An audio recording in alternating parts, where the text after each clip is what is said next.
आज हम लोग जो टॉपिक पढ़ने वाले हैं वो है आपका प्रिसीजन एंड एक्यूरेसी। तो प्रिसीजन एंड एक्यूरेसी जो टर्म है वो बच्चों रिलेट किससे होता है? वो रिलेट होता है मेज़रमेंट से।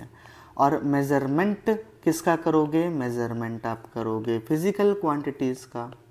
ठीक है, तो जहाँ पर भी फिज़िकल क्वांटिटीज़ आएंगी वहाँ पर मेज़रमेंट भी आएगा। अब फिज़िकल क्वांटिटीज़ आपने पढ़ा होगा बच्चों छोटे क्लासेस में कि ये दो तरीके से आप समझ सकते हो, एक होती हैं फंडामेंटल क्वांटिटीज़ और एक होती हैं डिराइव्ड क्वांटिटीज़। ठीक, तो आई होप आप इन बारे में जानते होंगे, नहीं जानते होंगे तो कमेंट कर दीजिएगा, इनके बारे में भी डिटेल वीडियो बन जाएगी। तो फंडामेंटल क्वांटिटीज़ सिर्फ 7 होती हैं और डिराइव्ड क्वांटिटीज़ आप फंडामेंटल क्वांटिटीज़ की हेल्प से बना सकते हो और इनके कोई फिक्स नंबर नहीं है। तो चलिए अब हम लोग टॉपिक पे आते हैं, that is precision and accuracy. तो देखिए प्रिसीजन एंड एक्यूरेसी आपका ये कॉन्सेप्ट जो है ये मेज़रमेंट से रिलेटेड है। ठीक है, मेज़रमेंट या फिर आप किसी पर्टिकुलर डेटा को कैसे एनालाइज करते हो, तो ये सब का यूज़ कहाँ पे होता है? तो साइंस में, इंजीनियरिंग में और स्टैटिक्स में यूज़ होता है इन कॉन्सेप्ट्स का।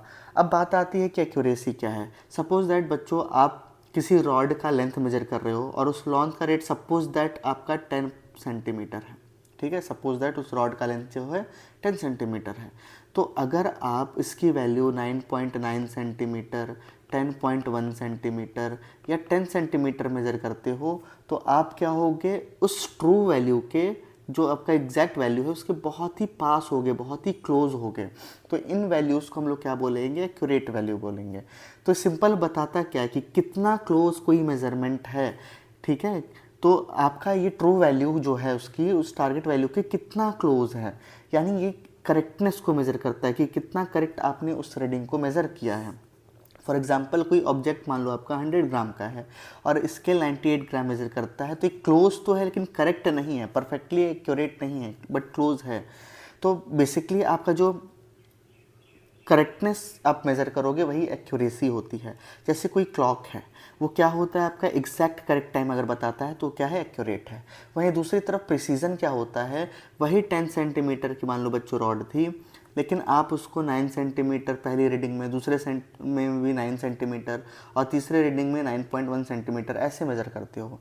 तो आप देखो ये क्या कर रहे हो, ये जो रिपीटेशन है 9 सेंटीमीटर या 9.1 सेंटीमीटर का, ये बार बार रिपीट कर रहे हो, यानी एक आप अपनी मेज़रमेंट को जो आप डेटा ला रहे हो उसको रिपीट कर रहे हो, लेकिन ये क्लोज वैल्यू या ट्रू वैल्यू के आसपास नहीं है। तो ऐसी वैल्यूज़ में जिसमें आप किसी पर्टिकुलर डेटा को बार बार रिपीट करके ले जा रहे हो, ये प्रिसाइज वैल्यूज़ होंगी। लेकिन यहाँ पर देखो ये एक्यूरेट वैल्यू नहीं है, तो इनको प्रिसाइज बोलेंगे लेकिन एक्यूरेट नहीं बोलेंगे। बात समझ में आया? यानी प्रिसीजन क्या होता है कि आप मेज़रमेंट को कितना कंसिस्टेंट या रिपीटेडली मेज़र करते हो। बात समझ में आया? बार बार किसी पर्टिकुलर डेटा को आप बार बार निकाल रहे हो, भले ही वो सही है चाहे नहीं है, लेकिन आप एक कंसिस्टेंट वैल्यू को हर बार एक एक्सपेरिमेंट में निकाल रहे हो। तो इसका मतलब क्या होता है? इसका सिंपल सा फोकस होता है रिप्रोड्यूसिबिलिटी पे और कंसिस्टेंसी पे।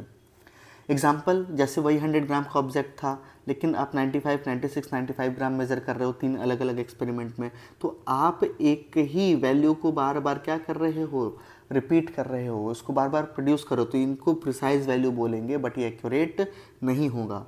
तो जो आपका एक्यूरेसी और प्रिसीजन में बेसिक सा डिफरेंस है, वो डिफरेंस क्या बनता है आपका कि एक्यूरेसी जो है वो जो ट्रू वैल्यू होगी, जैसे 10 सेंटीमीटर का रॉड था तो उसके कितना क्लोज है, और प्रिसीजन क्या होगा, मान लो कि आप उस 10 सेंटीमीटर रॉड को 9 सेंटीमीटर ही मेज़र कर रहे हो और ये बार बार 9 सेंटीमीटर ही रिप्रेजेंट कर रहे हो, तो उसको बोलेंगे प्रिसाइज वैल्यू बोलेंगे।